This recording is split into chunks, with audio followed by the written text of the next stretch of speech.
Hi friends, welcome back to Polam's kitchen. ఈరోజు సేమియా పాయసం ఎలా తయారు చేయాలో చూద్దాం. ఇలా నేను చూపిస్తున్నట్టుగా ఒకసారి ట్రై చేసి చూడండి, అస్సలు చిక్కబడదు. ముందుగా దీనికోసం స్టవ్ ఆన్ చేసి ఒక గిన్నెను పెట్టుకోవాలి. ఇందులో 3 టీ స్పూన్ల నెయ్యిని వేసుకోవాలి. నెయ్యి కొంచెం వేడైన తర్వాత జీడిపప్పు పలుకుల్ని వేసుకొని దోరగా ఫ్రై చేసుకోవాలి. ఇందులోనే కొన్ని కిస్మిస్ను కూడా వేసుకొని వాటిని కూడా ఫ్రై చేసుకోవాలి. ఇలా కొంచెం బాగా ఫ్రై అయిన తర్వాత వీటిని ఒక బౌల్లోకి తీసుకోవాలి. ఇదే నెయ్యిలో 1 కప్పు సేమియాని తీసుకొని బాగా ఫ్రై చేసుకోవాలి. స్టవ్ని లో ఫ్లేమ్లో పెట్టి ఒక 5 నిమిషాల పాటు కంటిన్యూస్గా మిక్స్ చేసుకుంటూ ఫ్రై చేసుకోవాలి.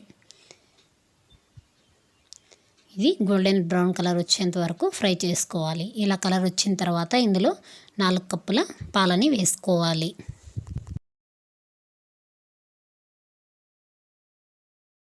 ఒకసారి మొత్తం అంతా బాగా కలిసేలాగా కలుపుకొని ఈ పాలను బాయిల్ అవ్వనివ్వాలి. ఇలా బాయిల్ అవుతున్నప్పుడు తిరిగి ఒకసారి కలుపుకొని స్టవ్ని లో ఫ్లేమ్లో పెట్టి ఒక 5 నిమిషాల పాటు బాగా కుక్ చేసుకోవాలి. ఒక 5 నిమిషాల తర్వాత ఇందులో 1/4 కప్పు పంచదారని వేసుకోవాలి. మీకు తీపి ఇంకా కావాలంటే 1 కప్పు వరకు వేసుకోవచ్చు. ఇప్పుడు ఇందులోనే ఇలాచీ పౌడర్ని కూడా వేసుకొని ఒకసారి మొత్తం అంతా బాగా కలుపుకోవాలి. ఇలా కలుపుకొని ఒక 2 నిమిషాల పాటు ఉడికించుకోవాలి.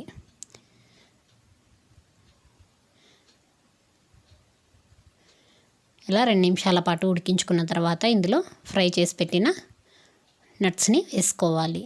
ఇలా ఒకసారి మొత్తం అంతా బాగా కలుపుకోవాలి.